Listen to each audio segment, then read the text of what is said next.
Hola, ¿qué tal? Bienvenidos al podcast Desde Cero con Manuel. Welcome to Desde Cero right from the start. Today we have Noe Mendoza Jr. Visiting us from RGV, Rio Grande Valley, ¿verdad, Noe? Yes, sir. How's it going, man? Pleasure to be here with you, Coach.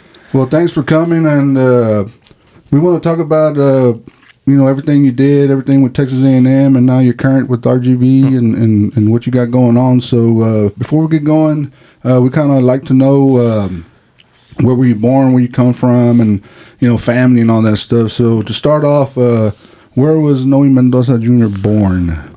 I always thought I was born in Fort Worth, and my dad says I was born in Grand Prairie, so just in the northern Dallas DFW area, and it was just being born in that area. I wasn't raised there. I spent about 3 years of my childhood in Odessa, Midland area, West Texas, and I went to pre-K there, and that's why English was my first language. I didn't grow up in the Valley, but having grown up in the Valley, you'd be surprised that the culture that I was actually brought into, Valley culture, right. Valley culture, RGV. There's a lot of RGV stuff that's right. known around, but I actually became more of a Latino, Hispanic out here in Bryan College Station, where I know I was put in a position where I had to kind of find myself out here, and in doing so, I feel like going back to the Valley, having learned a little bit more about myself.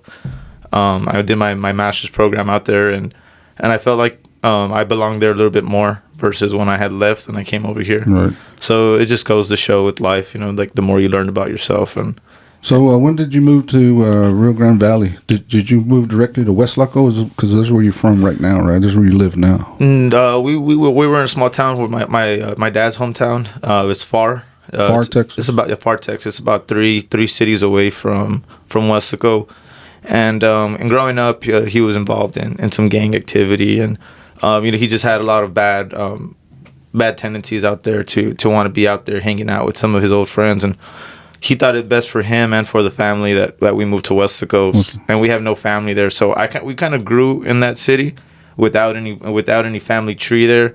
Didn't really have any relatives that you'd bump into in school. Right. Or it was just our family, and we started there. And kind of got away from everything that was going on at the time, right? For him, and again, I started. I came in from Midland, Odessa area, and I started first grade in Weslaco. Okay. And from there, you're just I'm a kid, so I grew friends, and I just became like the kid that I was. I was destined to be out there. And, right. So you went to first grade. I went to kindergarten in Donna, Texas. Yeah, Donna, Texas. That's super funny. One of my buddies who's going to hang out with us later is from Donna. Donna, Texas. Yeah, I went to town. Kindergarten for real. The 61 state champs or whatever. 16. Congratulations. Yeah, congrats. Anybody watching from Donna? So your family.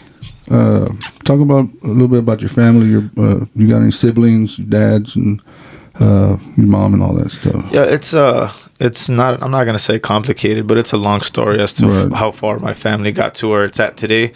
My mother, on the one hand, was my father's first wife, and so throughout their marriage, they had two children, which was me and my older sister, and her name is Mary Jane, by the way. So she's my only blood relative that I have from my mother, father, and we're close, and it's a good thing that we have our bond. After which, parents divorced, and that's why my family came back to the Rio Grande Valley. My dad he was incarcerated during that time, got out of prison, came and took custody of us from Midland and brought us to the Valley. So after which he got remarried, and the lady he married, which is practically my mom, I consider mom. I call her mom. She's been my mom, been there for me and raised me. Right. She had a daughter of her own, and then from there they made a family of their own, and they have more children together. So in total, I have 6 sisters, and I have a baby brother. I consider him baby because he's still like 15, 16, and he's still learning his way through life, figuring himself out. And so, I actually I just want to say one thing about my younger brother Josh is the fact that. Having the fact that I'm an older brother now, I might pick on him, but I do it in a good way to guide him and show him the ropes a little bit more. And I wish I had somebody at that age. Little tough love, is that what you mean? No, it's tough love, but he understands it too. Right. Like, for example, during the summer, He was one of those guys, just, couch potato, wanted to play video games, and it was fine. I said, hey, I was doing that at your age too, but let's do something more, like extracurricular. Let's get you involved. And he said he had a passion for swimming. So I went out of my ways and I reached out to the coach there at the high school, and we got him into the swimming program. So now he's doing varsity swimming. A little closer or further? You're good right there. Okay, cool. Yeah, so he's doing varsity swimming now. And I'm not going to take the full credit for that because he's the one putting in the work. But right. I really did. Well, I did my best to place him at the door and give him that opportunity to do what he liked. Right. Okay. Well, that's a little background on yourself and the family. And before we get going on the conversation, I'd like to remind everybody to please subscribe to the YouTube channel Desde Cero con Manuel, and let's get us to the next 1,000, so we can keep this channel growing and keep on having awesome guests like Noe Mendoza Jr. here. So the way I met you is that you came down here to attend Texas A&M, right? Class of 2016. 16. Yeah, okay. I stand corrected on Facebook. I put 17, but it's 2016. No hard feelings. Okay. So, what attracted you to Texas A&M? Speaking of attraction, that's funny because I was attracted to a young lady at the time, and she had graduated high school with a full ride to Texas A&M, and at that point I was finishing my 2-year program at a community college, finished my degree plan, and she was my girlfriend at the time, and the plan was to follow her to Texas A&M.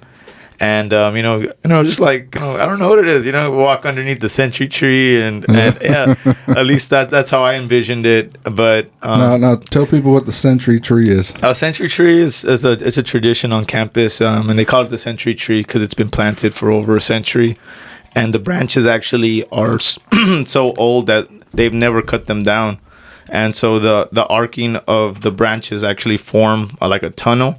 And the tunnel you walk underneath with, as an A&M tradition, underneath it, and you walk with the love of your life at the time, somebody you meet in college, and it's supposed to be something special, and you walk there with them, and you kind of make a promise to each other you're going to be together for the century long. It's 100 years. So yeah, but it didn't happen. No, actually, it was a rough time for me when I got here because.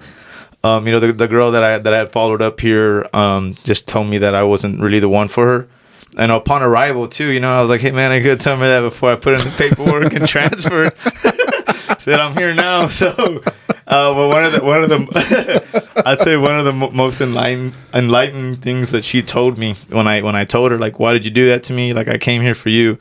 And she spun it around and said, you know what, you should have came up here for yourself. And it really hit me in the heart. And I said, wow, like, she's right and to a certain extent. I said, I wasn't supposed to follow a girl up here.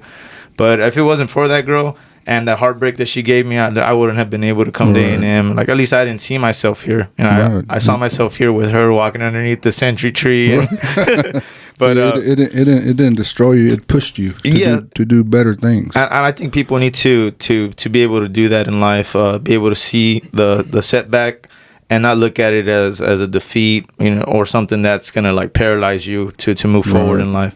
Right. So during your time here at college, you there's where you started attending my boxing club, Longoria Boxing Club, right? I did. And man, it was a blast, dude. No kidding, Coach. I was actually scrolling through Facebook, and I was looking at which club to attend. There was 2, and I was looking at yours, and you had just come off of a parade, and you had a lot of champions with belts. And I looked into that program a little bit more, into the Facebook page you had at the time for Longoria Boxing Club. And at that point, I said, hey, that's something I want to be a part of. Right. I saw it was a winning program, and I just felt attracted to that. Right. That's something. And we had a lot of fun, but we trained hard and with the team and yourself, and you also helped me train some kids too. So it was a benefit to me because you're pretty good with kids, man.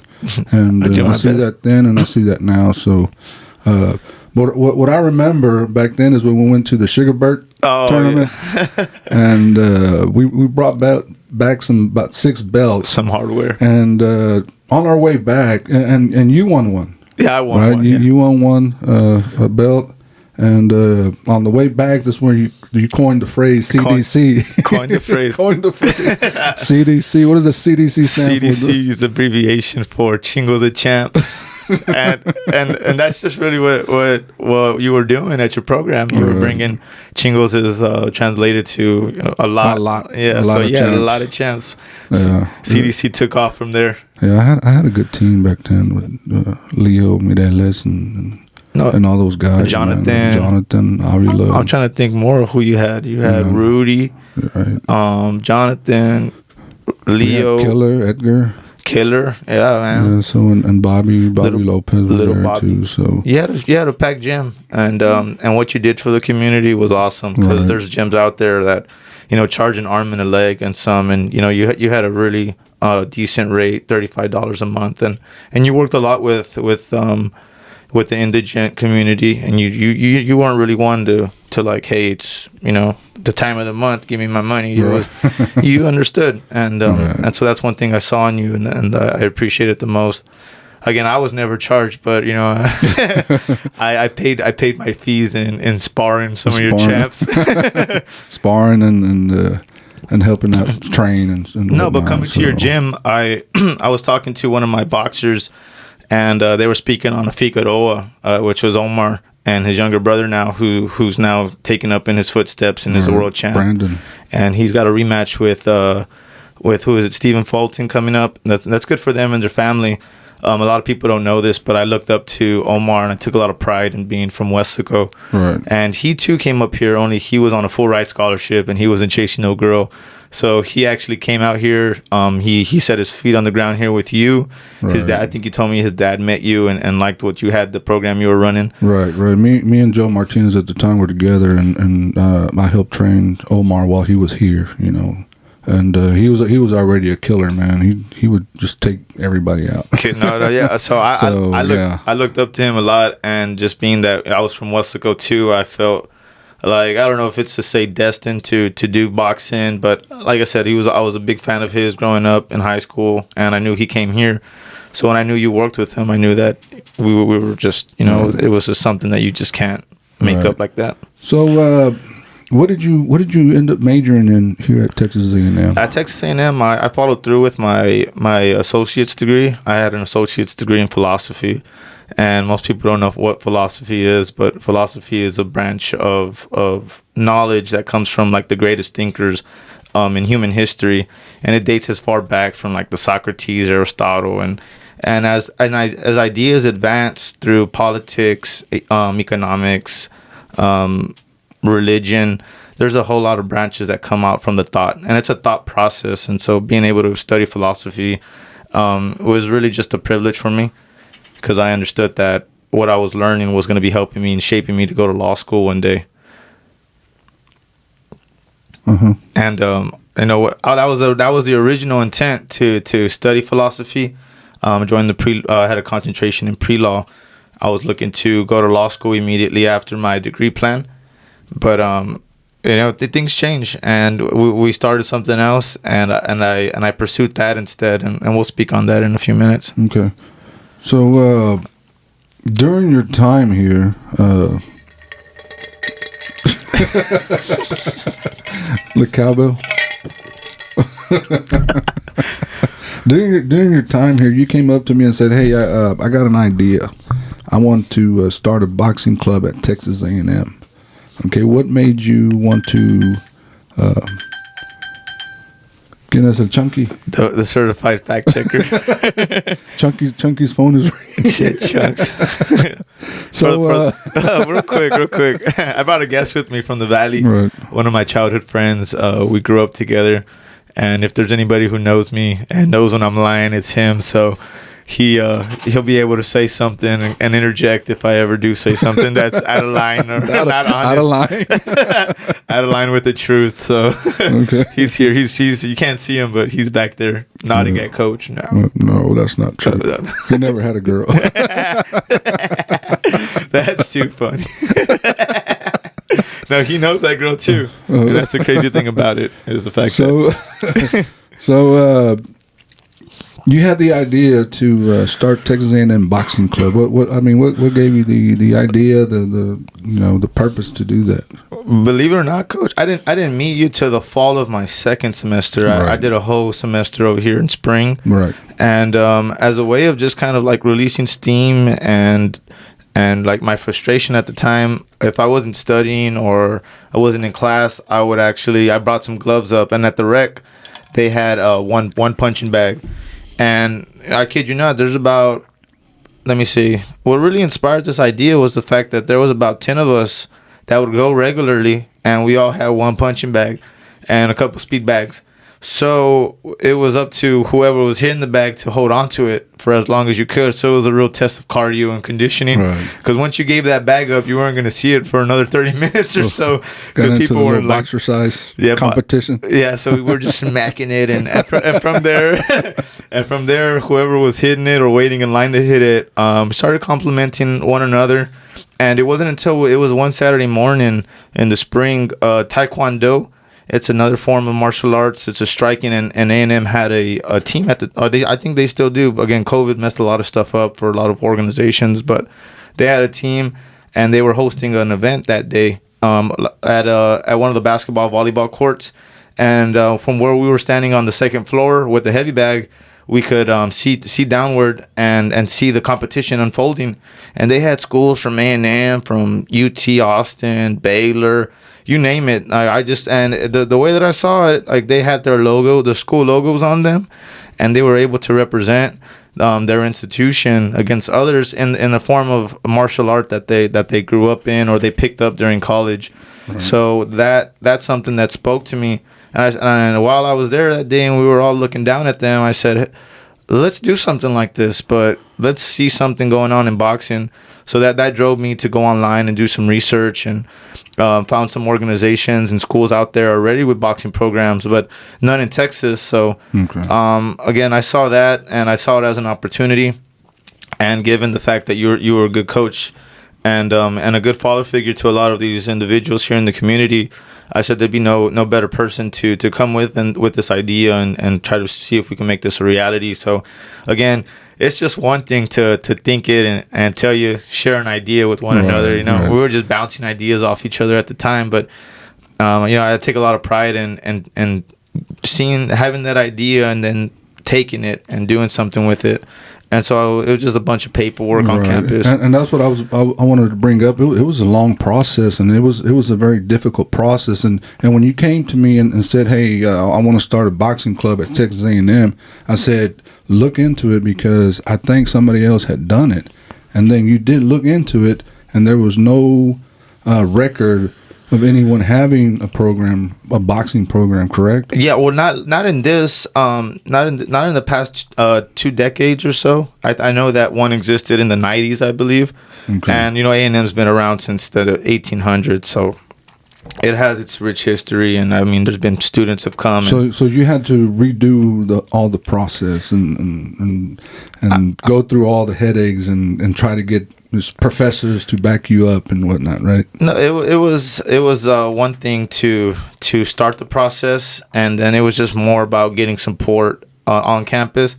But when we came back from that Sugarbird tournament, and we had a little bit of hardware, right? Yeah, you kind of showed it. well, people at the people on campus at that point felt a little bit more inclined to help me out because they said, "Oh well, if this program that's not even registered or recognized yet is already producing a champion, then imagine what we could do." And so it just took a lot of persuasion, actually. Right. I reached out to a lot of officials at the top of a lot of departments, and I just said, hey, well, I'm trying to do this, and a lot of them pointed me in the right direction, and that's how we started it. It was a lot of paperwork at first, but once we got that going and we did what we had to do, it was just a matter of filling in a few spots like coach and team captain and finding more talent, because it's one thing to like have a program, but what's a program if you're the only one in it, so that was what really hurt me the most, was that fact that when we finally got it off the ground and we became recognized, I graduated. So and you had to turn it over. Yeah, right? I had to turn it over. And that's when it went a little sideways. Yeah, it's just, some people just don't have the same heart or the vision that you share, And me and you, we saw eye to eye on a lot of things. We saw the direction that we were headed in. But it's just, with these student organizations and the way the clubs work on campus, when you graduate, there's got to be another student in charge. And so that was probably what it was. It's like I didn't get to compete for A&M. And that one just hurt the most because, I started a program and I wanted to compete for it and represent it. But by the time I graduated, my time was up here as a student, and they weren't having all that anymore. So right. So some of the people that helped you out was Rosalinda, right? Rosalinda, and she kind of helped you out, and she passed away a few years ago, and as I was telling you, she was our next door neighbor for a lot of years, and so I knew her. And when you said she's the one that helped me out, I was like, oh man, okay. It's crazy nice. how the world works, right? Because I didn't know that you knew Rosalinda. So and she was a professor at Texas A&M. Yeah, she was an academic advisor. So okay. she was guiding the kids in what classes they needed to take in order to graduate on time, and really challenging them to take some more challenging courses. And she was in the Department of Hispanic Studies. And again, this is where I start to learn a little bit more about myself, because I was taking a Spanish 1 class, and we're learning like the pronouns and the el, tú, ellos, nosotros. Tú y usted. Usted. And the tú. Vos. No, so that's what I sat one day in her office because I was taking Spanish 1, and it got to the point where the instructor said, you're way too advanced for these non-native kids, and I wasn't even too advanced in my eyes. But they said, hey, how about you take a placement test, and based off your score, we'll be able to determine whether you get free credits, and you don't have to take Spanish 1, or Spanish 2, and they have their codes. But so that's why I took that test. And I jumped all the way to Spanish 202, which is the 4th level of Spanish. And I told them, well, I don't want to get too far ahead of myself. I want to learn.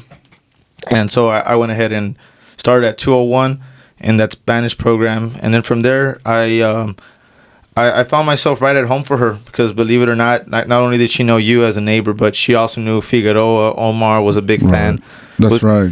Was from McAllen. Right. So we just kicked it off. It was just as if something, and she was a real inspiration to me. Kept me going because at that time I told you I was during a heartbreak and a rough time. So she was one of those figures that kept me in the game. And another person was Professor Escamilla. Escamilla. He's the man. Escamilla came in and he helped you out, and after that he continued to help me out with the college camps that we used to have, and invite boxers to come into Texas A&M and see the campus and what does it take to be an Aggie and all that. So Escamilla was a big part of that program and everything that came around it. So before Escamilla, we had Rosalinda, and she was serving, and it came to my attention that summer we needed a few more signatures, and she got a little MIA. She wasn't answering my emails, and it wasn't until I took it upon myself to visit her office and get a little bit more info as to why we hadn't been communicating, and that's when they had informed me that that she was ill. And, she was fighting for her life. And before she passed, I would say about a day or two, she made it a priority to sign those papers, send them to me, and get this organization off the ground. And so when she passed away, I frantically, looked around for another advisor, couldn't find one. And I circled back around to the man. He was the director of rec sports there at A&M by the name of Keith Joseph. He got me started on all the paperwork, pointed me in the right direction, and showed me the steps on how to get that club recognized. I came to him with the news about Rosalinda, how she passed away, and we needed an advisor in order to be recognized. So he sent out a mass email, and another instructor from the kinesiology exercise science department stepped up and said, I'll help these kids out. But again, this lady wasn't the lady that was meant to be in that seat.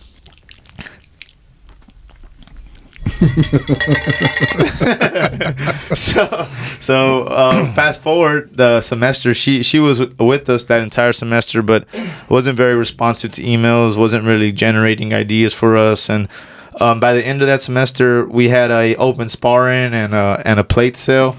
And we got a whoop on some of the newcomers as they came in, and Escamilla joined because one of his students, Francisco Lara, right, real good kid. Boxes till this day now. Right. He's working with I think Bond Construction, and once a year they host a black tie event.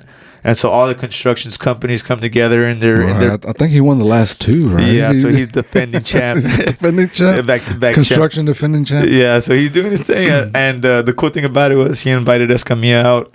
Escamilla got to talk to you and I. And, we got to let him know, hey, this is what we're trying to do with this program. And he was all in. And so from there, we appointed him as our new advisor. And, we just took off from there. As you said, we hosted summer camps, and it was a good program we had. So once you got your program going as certified at Texas A&M, we joined UCIBA. You did that, Coach. United States. Well, I did some research, and there was 2 governing bodies underneath USA Boxing that govern college boxing across the country. And at the time, we were learning a little bit more about jurisdictions and LBCs and golf and Staba, and it was all a learning process for me. And you were guiding me through it. We found UCIBA compared to the NCBA. Right. Which UCIBA stands for United States Intercollegiate. USIBA, United States Intercollegiate Boxing Association. And then the rival organization is called the NCBA, which is the National Collegiate Boxing Association. And that one is more, I would say, dictated by the military academies, because they're classified and technically colleges with 4-year programs. So they're government-funded programs. And when I looked more into it, I saw NCBA was they've been around since the 60s. The military academy is winning most of the titles. And then I found UCIBA, which was founded in 2012. And they were branching out because they wanted to expand the world of college boxing. And at the same time, we were growing, and we were a baby organization. So they were founded in 12, we were founded in 16, and I said, let's grow with a growing organization versus. But most of the boxing clubs were up north, Michigan, and all those teams, right? Were we the first Texas UCIBA registered club? Yeah, we recognize we brought college boxing back to Texas with UCIBA, and from there. Other schools were just so interested, and it was a very new thing, because I recall registering as a UCIBA club for Texas A&M boxing, and then trying to have an event and having all this pushback because nobody knew what it was. So it was difficult to get things going and try to do events and stuff, because we were getting pushback, and what is this, and why are you doing this? Why don't you do it with us? And it was just like, because we're trying to start this program and get it going in Texas. And one thing is that it was a battle. I gotta thank you for that too, because you didn't step down. You fought for us, for our group, for what we thought was gonna be, something big for us at Texas A&M, and you did that. You helped us out, and we found a way. Regardless of all the resistance that we were going up against. Right. And it just goes to show, too, because it was one of the first things you told me, is just the fact that we were starting something big. Right. And it was an institution. A&M is a brand, and it has its own meaning. And when we try to bring something like that, it was just going to bring a lot of resentment from a lot of people. Right. And I kind of warned you at the beginning. I said, no, this is going to be tough, man. We're going to have to fight a lot of battles, but there's none impossible. And I didn't believe you at the time. I was like, come on, nah, man, it's just boxing. I thought it was just something it was a forewarning, and I later learned with you along the side that there was forces working against us, but we were operating with purpose and meaning. And everybody now is on board. Everything's good, and everybody helps each other out. And it's just a boxing program that's just a collegiate kids trying to box and trying to get scholarships and trying to have fun with this sometimes. And I later learned that college boxing isn't like NCAA sports where kids play their whole lives and devote themselves to one sport, hoping to get a scholarship and go on.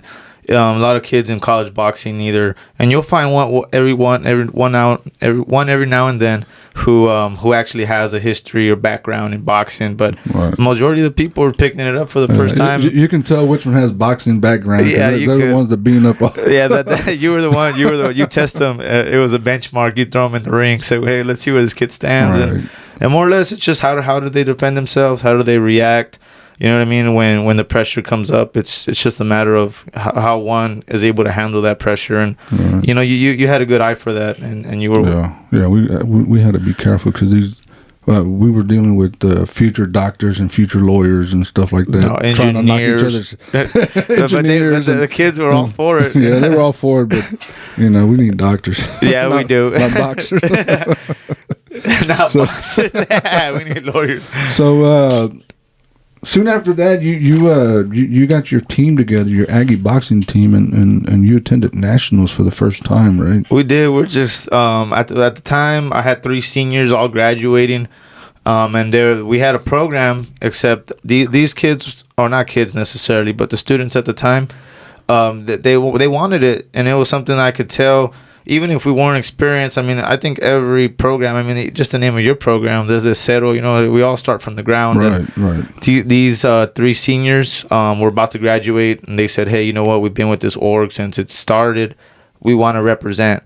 And it was crazy at the time. It was just three seniors and me, and we went out there to Illinois, and we got our butts kicked and came back. But the fact that we did that was the start of something much greater, because from there, other schools started looking into our program and asking for help on how to build a college program. Yeah, because after Texas A&M, you went back home, right? Oh, that one hurt. And you started to attend UT-RGV, and that's where you started the boxing club or boxing program at UT-RGV, right? So we graduated 16. Again, I graduated in 2016, and when I graduated, I wasn't eligible to compete anymore. So it was when you recommended that, you know, I come on board and start coaching it and helping out a little bit more. So we did that from 17 to 18 to 19, and we traveled. We went to Illinois, then we went to Syracuse and New York, and it wasn't until one point I was training a kid, and you know, I'm training him. He's got some movement, and it just feels like this kid is just naturally blessed with some good and gifted skills. When we get to nationals, he's like, "Can I bring my dad?" And I said, "Yeah, bring your dad. Like, why not? Like, you know, that's cool. Your dad wants to support you. We need parental support. Right. You know, no kid gets far without parental support. It's instrumental to every kid's success." So he brought his dad out. They flew out of Houston, and when they get to the tournament, we got all of the officials who are referees and judges, you know, at the weigh-ins, and they're turning their heads over and whispering to one another. And, you know, I didn't understand what they were saying, but I got a little closer to hear in. And when I heard them, they're saying, like, oh, that's so-and-so. And the name of the man was Lou Savarese. Lou Savarese's a New York Hall of Famer. Former heavyweight. Fought Mike Tyson. So he's up there. For a little bit, but he fought Mike Tyson. Yeah. I mean, everyone knows who Mike Tyson is, but I guess only the trained eyes knew who Lou Savarese was. And so he had built a name for himself. He was Italian and built his name. So he was attending UT-RGV? No. This is still we're still talking A&M. Talking about Texas A&M. Okay. Texas A&M. I'm training the kid. It's 2019. We're traveling to Syracuse. He brings his dad. All the officials looking at him, and you know, I turned over and I said, "Who's that, bro?" I asked him, like, "Who's your dad?" "Oh, it was my dad." Says his name. Told me he fought Mike Tyson and all. I said, "Wow, like, bro, you're just telling me this now? Like, I've been training you for like almost half a year, a whole year now, and you know, I'm barely finding this out." And he gave me a reference to a movie, and it's one of the newer films to the Rocky, to the runovers that they had on a Creed. Balboa and all that. Yeah, Rocky Balboa. I mean, those go back. In fact, I had a kid one time who was like, "I'm ready to fight, coach." And I said, "Yeah." And I said, "Who you been watching?" He's like, "Oh, I've been watching. I watched all the Rockies." I said, "Bro, you can't watch Rocky and expect to learn how to fight." Well, now they've had what they consider, I would say, like a sequel, or I wouldn't know what to call it, but there's a new series of films that feature Rocky in them, and they're called Creed. And he mentioned the Creed, like, "You ever seen that movie Creed?" And I said, "Yeah, I've seen Creed." And he says, "Do you know in the beginning of that movie where his last name is actually Creed. Creed is what is the guy's name? Adonis Creed. For the Rocky films. Wow. Oh yeah, well one of the champs in the films is called Adonis Creed, and the son of his is Adonis Johnson. Mm-hmm. And in the beginning of the film, he's going by Johnson and Johnson and Johnson. He's got a 30-0 record. He's built a name for himself, but he doesn't want to let the world know that he's Creed's son, and he doesn't want to take on his surname of Creed, right. because in doing so, they would have high hopes and expectations for the kid. And so he said he wanted to build a name for himself, and so the same thing the kid said. That's why he didn't mention to you that he was Lou Savarise's kid. He's like, I just want to build a name for myself, and I thought that was pretty neat. So fast forward, 2020, COVID hits, and we're forced. Everything was canceled. I know a lot of sports all over the world. They had their activities put to a hold, and after that time where I had sacrificed so much time of my life towards this program and trying to nurture it and get this program to be something, I realized that after COVID hit, it was time for me to take a step back and actually reassess the next decision that I was going to make in my life. And part of doing that was going back to school and getting my grades up a little bit, because I slacked off a little bit here given my circumstances at A&M. I graduated, did what I had to do, but my grades weren't the best, so I wanted to get another take at school, do it right this time. And it was during COVID, so I applied to UT-RGV, and I was able to get accepted into their program. And from there, during COVID, actually, we started that program. So we didn't really have a lot of time to do a lot with it, because everything was still virtual. And when we got back in person, people. So when you started the UT-RGV boxing club, was the process a lot easier because you already knew what it took? Way easier. Or was it still like, what is this? Or was there pushback and it's like, nah, we don't want to do this here? Was it easier? It's one of this. It comes with one of the most sound advice you've ever given me, and it's just the fact that there's levels to this, And when I started that program and I put the paperwork in, I wasn't starting from scratch. I was starting with experience, and that experience spoke for itself, and it was just able to smooth sail that program into existence. Right. So what is happening with that program now? Do you graduated from UT-RGV, right? Yeah. Did somebody take over the program? Yeah, just like what happens here at A&M, someone needed to take over. So really, you'd be surprised that there's not a lot of people just like, I want to be president. Right. Some people are just thrusted. Just like you said, you gotta love it. It's got to be in your heart. You got to enjoy it. And a lot of people just they just want to be a part of something and not run it. I was at a smoker, and for those who don't know enough about boxing, smokers are just local shows that held so that the kids in the community can get some experience. At a smoker show, and it was at a flea market at the Puligan Mission in Alton, down south in Texas, and I see a kid there.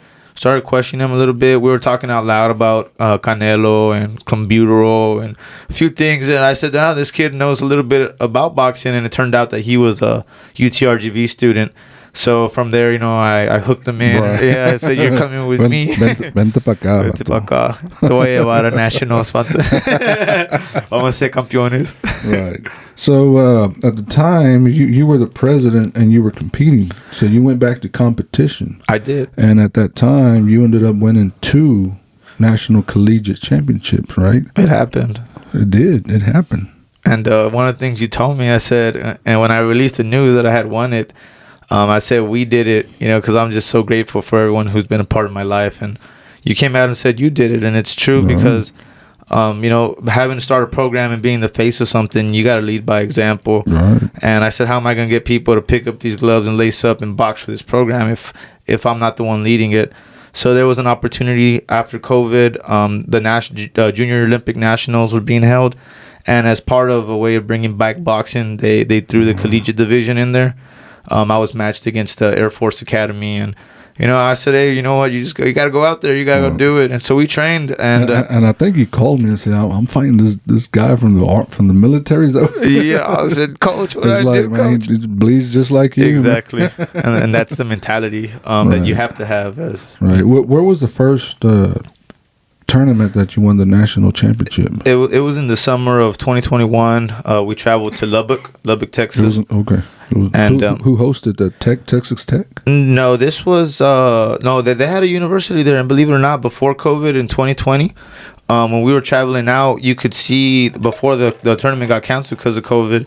You could see the rosters that were uploaded and the schools that were attending.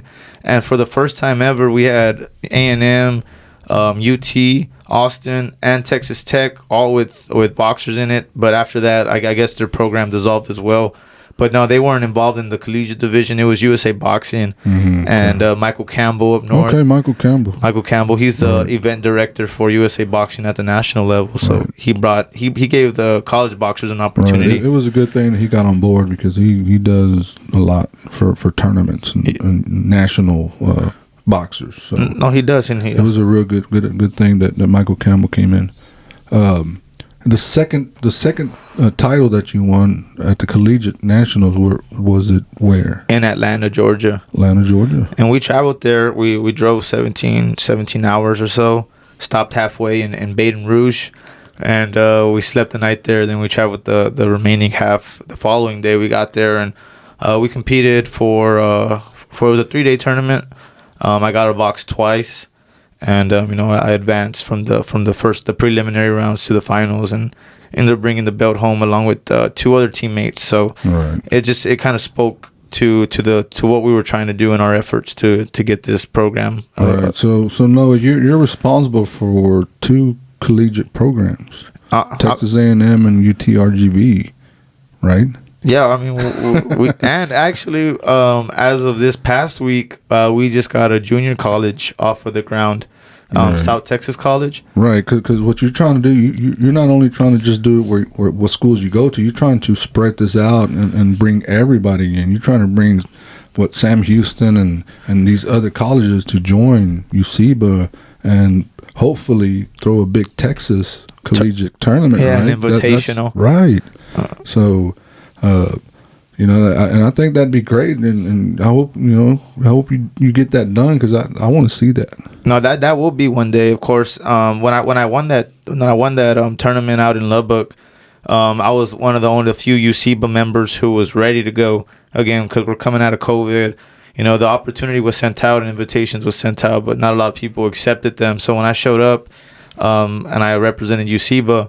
The UCIBA board of governors, which is their president and their vice president, treasurer, and secretary, they reached out to me and they said that they needed to fill in a position called athlete rep.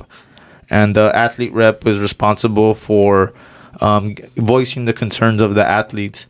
And so I sit in on some of the meetings and I have a vote and some of this stuff. So just that title alone, I have it till December 2023 until it expires. And that's really helped me get people excited about the program. There's programs now at University of Houston and Texas Southern, both Houston schools. And if we do something, I would try to do it in Houston because Houston's a big international hub. Right, and there's a lot of boxers. And I'm trying to get this A&M program off the ground, so we gotta have some talk with them Sigma Chi guys because they do a good event every year and. See what we could do to advance those guys to nationals, get this program reinstated here at Texas A&M. Okay. Well, aside from all this college programs and boxing and whatnot, you still you still have the time to be the boxing coach or one of the boxing coaches at Las Brisas Boxing Club, which is your dad, Noe Mendoza Sr. Que le mando un saludo hasta el Valle, Mr. Mendoza. Un saludo. ¿Dónde estás? La cámara esta. Yeah, he asked for un saludo. Hey, Dad, I love you, Dad. He's been having this program, Las Brisas Boxing Club, at his house for quite a bit. Tell me a little bit about Las Brisas because that's a program that's free for kids with good grades, right? Yeah. Talk to me about Las Brisas. Las Brisas is a good program that we have, and we've had it for about 10 plus years now with my dad at his gym. Small carport gym. I was graduating high school, still trying to be active in boxing, and I would skip rope and hit the bags. And that summer I graduated, like I said, we didn't have college boxing at the time, but a lot of kids from the neighborhood would cruise by the house and watch me train. And, a lot of them at one point or another said, how can I get involved? How can I learn? A lot of little kids, young, 8 to, 14 years old. And I said, just come on and train with us, day by day.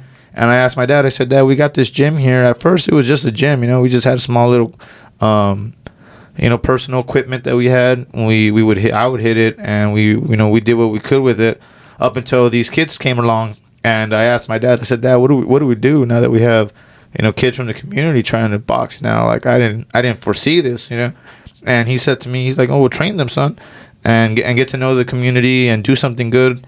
And so I did that for a bit for the summer, and he came out, would help him hold mitts. And fast forward about 3 weeks into that, he said, let's charge them $1 a day. And at the end of the day, if they can't come, then they don't pay the $1. And $30 a month, isn't going to break the bank for a lot of individuals and their parents. So we did that for about 2 weeks up until 2 kids came to the gym, and they didn't have $1 with them. And I remember this so vividly. They had it with them, a brown lunch bag, and in it they had a sandwich and some Doritos and a little H-E-B flavored soda. And they gave it to me, and they said, hey, Coach, parents don't have the money, but they have food stamps, and we're hoping that we could buy this and exchange it for our $1 for the day. And I told that to my dad, took the news to my dad. It was too much for me to handle. It's heartbreaking sometimes. It is. I mean, because this is a real sport, like you said. You've said a lot of times. Not a lot of people pick up boxing because something that they're interested in. It's because they have a lot to fight for, and they want a better position in life. So we did that for them. I asked my dad, what do we do? And he was devastated when he heard that, and he said, you know what, we're gonna do away with that $1 a day and all forms of payments, and now we're gonna just do something good for the kiddos. And it was his idea, and from there we've gone on with it, and he's ran with it. So now we're actually an official member of the Chamber of Commerce there in Weslaco, and everybody knows our program there in the city, which circles back to, again, leaving far from my dad, building his own reputation in a new city, and then now he has. We've fast forward to today. He does a lot of good work for the community, and it's very rewarding work, man. When you do stuff for the community, and it pays back. And it pays back, and you feel good about it. I've seen you do it a lot too. It's just like when one of your former athletes graduates from either high school or college, you make it a point to be there for them at their graduating and see them walk the stage. And for my dad as well, that's one of like the most rewarding feelings for him is when he's able to see that there was a kid who was on the wrong path and a little deviant, and when he puts him on the right path, sees him graduate, he feels like that's more of an honor to have than belts and medals. And he says the degrees and diplomas are what will make his gym stand. Those are bigger. The diplomas are bigger belts than the belts to him. It's a real thing because the kids go on and they do great things in life. They join the military, they go off to college, and it's a wonderful program that they have there at Las Brisas. So it's a good program, and I keep up with y'all guys on Facebook, and you guys get a lot of sponsors and a lot of help from the community too. So, but we've actually had some bad storms out there in the RGV area, some hurricanes during hurricane season. And a few times, as I mentioned, it's a carport gym. One year, our house got flooded entirely, along with our entire neighborhood. So there was points in the reconstruction of his house where he just said, you know what, I don't know about the club anymore, and there was something inside of him that said, stick with this. And so there's been times where he's actually wanted to close the program down, but he hasn't. And so sometimes it's impossible. It took a lot for me to retire, man, and it hurt a lot when I did, but it's something I feel that it was time. Yeah, I can only imagine. After 25 years, you got the badge. Where's the badge at? Yeah, I got 2 of them. Oh, there. That was neat. One of the coolest things that I ever saw. Like, Coach, let me wear it, Coach. Like, you got to earn this badge. Earn that badge. And I understood. So, aside from being a coach, you are also a USA Boxing official, right? Yeah. You're also an official. What level? I'm a level 2, and I do a little bit of refereeing, getting between the kids and the action. They call it like the best view of the fight. And you got to break it up. So, and you got 2 different types of referees. One of them, like, you'll see every now and then, some kids miss a punch or 2, and they end up in this clinch and holding on to each other. Right. And you'll see a ref come in and say break, which means that they give them their space. And then there's other refs like me that say punch your way out. Which you're not supposed to. But I just it's the kind of experience they're gonna need if they're ever to advance at the national level. Punch your way. Punch out. Oh man. Okay, and you said you're level 2, right? Level 2. Level 2, and I really only do regional shows. At Staba area. Staba area, South Texas region. Okay. We travel around, and I'm looking to do more when I have. Which Staba stands for South Texas Amateur Boxing Association. Okay, and so what did you major in at UT-RGV? I had an opportunity, and again, I've been wanting to go to law school for so long, and the reason why I didn't pursue it immediately after graduating from A&M was because we had that program. I stuck with it till 2020 when COVID hit, and I said, look, I got an opportunity now, because during COVID, they were just accepting kids left and right for law school, and I said, you know what, I'm not really ready for law school, I felt, and I said, what if I get overwhelmed with the workload, and there's going to be a lot of stuff I'm going to have to handle. So I said, let me join another program real quick, and I got my master's in communication, which I felt have kind of sharpened my communication skills, and now I'm actually reapplying for law school now. Okay. And okay, so that was going to be my next question. What are your future plans? What's the future plans for Noe Mendoza Jr.? We plan to take the fighting into the courtroom now. And okay. So you're about to attend law school? I'm in the application process right now. I took what was called the LSAT, and it's the law school admissions test, and that they really test you on a lot of skills as far as your reading ability, your critical thinking skills, and so based on that score, it determines which level of school you get, because there's schools that are ranked higher than others, just like there is at any other school. And based off my score, I scored a 155, and the average score is about 150. So I'm slightly above average, a good decent score. And I'm trying to apply into A&M law school so that maybe one day I could actually come back and represent A&M now that I didn't get to. All right, yeah, finish what you started. It is. It's a full circle moment. So, man, it's been really great talking about this and reminiscing about all the good times and stuff that we had out here. And anything else you want to add? Anything else you want to talk about? And maybe mandar saludos to somebody. There's one part. They're not. Oh, I've got many people I would like to send greetings to. One of which is a Coach Eli. He's there at Las Brisas as well. Okay. And again, we're a nonprofit. We volunteer our time, and regardless, ranks leaders know this man is out there for the kiddos. And as you mentioned, I'm back and forth with the college teams, and whenever I can't be there at Las Brisas, he's one of those key enforcers that's helping keep that program alive and keep the kids disciplined. So shout out to Coach Eli Anciso out there at Weslaco, Las Brisas, and a good shout out to Coach Longoria here. Of course, you've taken on a different venture, and right. And you this is your new hobby. But when at one point or another you were a coach, and you're very I was gonna say influential to a lot of people's lives. And to this day, I bet you carry with you a lot of experience, and you've impacted a lot of lives in the community. Right, and I still plan to jump in here and there with Wendy Sports Boxing.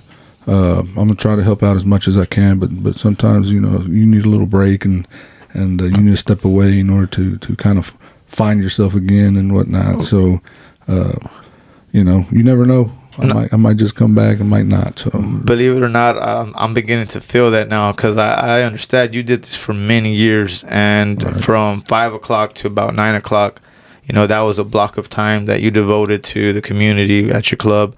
And so now I'm thinking to myself, man, I got no free time, and it's a good thing and a bad thing, but mostly good. I try to focus on the good, because I'm staying focused and committed to a program, and I'm not out there doing anything else. I'm just right. And that's the beautiful thing about what we do.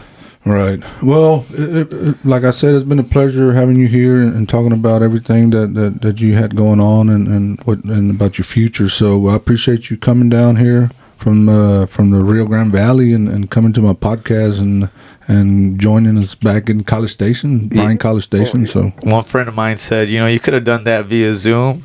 And I said, man, it ain't the same. It's not the same because we can't go out to eat after this. No, of course. If you do it on Zoom, we can't go out to eat. I built an appetite over the course of this podcast. So again, Coach, thank you for having me. It's one thing for you to, like you said, step away from the sport, but again, you've had an impact on my life personally, and then to be able to come back and revisit those memories that we've had. It just means the world again because, you're one of the few individuals who knows the full story, and you're helping us get this story out, and along with many other stories out there that you plan to do with this podcast. Right. Well, I appreciate you being here, and, thank everybody for joining us, and we'll see you guys next time, and, please subscribe to Desde Cero, and we'll see you guys next time. Thank y'all for joining us. Don't forget to like and subscribe. We're trying to hit that million subscribers. Million subscribers. A million subscribers one day. But it all starts from the zero. Desde cero. Desde cero. Hasta el millón. All right, guys. Well, we'll see y'all next time. Thank y'all for joining us. Thank you. Thank you.